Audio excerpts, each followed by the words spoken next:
Sponsored by rxcardclub.com. Get a free prescription drug card and save up to 85% on prescription drugs.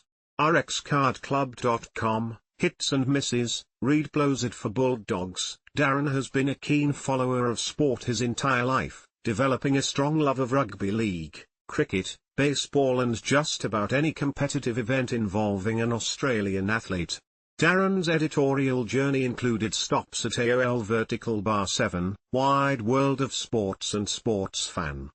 In the opening week of the finals we saw ill-discipline from a niggle merchant bring a promising season to a sudden end, a superstar blow a winning opportunity, and a complaint about the amount of air in the balls at Penrith Park.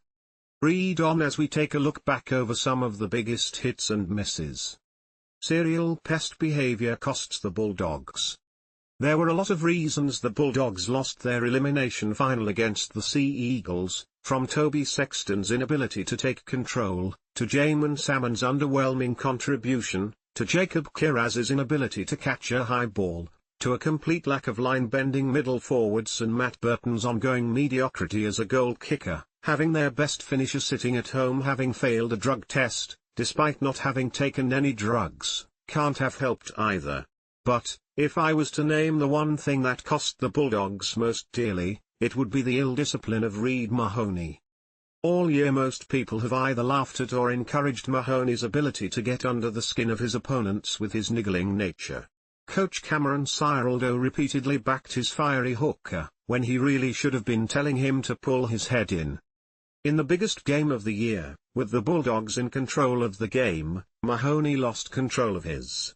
There he was, being unnecessarily aggressive, giving away penalties at a crucial time, and turning the momentum in favor of the Sea Eagles. All the Bulldogs needed at the time was a calm and steady head, running the show from dummy half. Pressure gauge takes air out of Suaali's claim. Penrith Park had its own inflate gate during the second half on Friday night when Roosters goal kicker Joseph Suaali complained that the ball felt soft. The ball was swapped out and a pressure gauge was found to test his assertion. It wasn't an easy job as the NRL was running a promotion where any ball kicked into the crowd could be claimed by a lucky fan.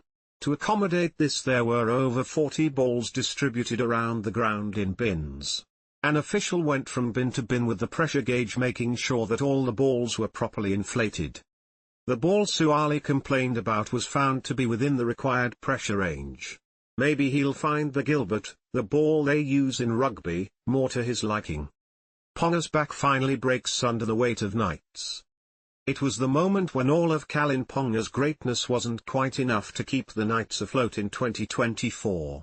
Cutting through the Cowboys' defense near halfway, Ponga had support on neither side as he looked to draw the full back. With Tyson Gamble screaming on the inside, Ponga chose instead to pass it to Dane Gagai on the outside.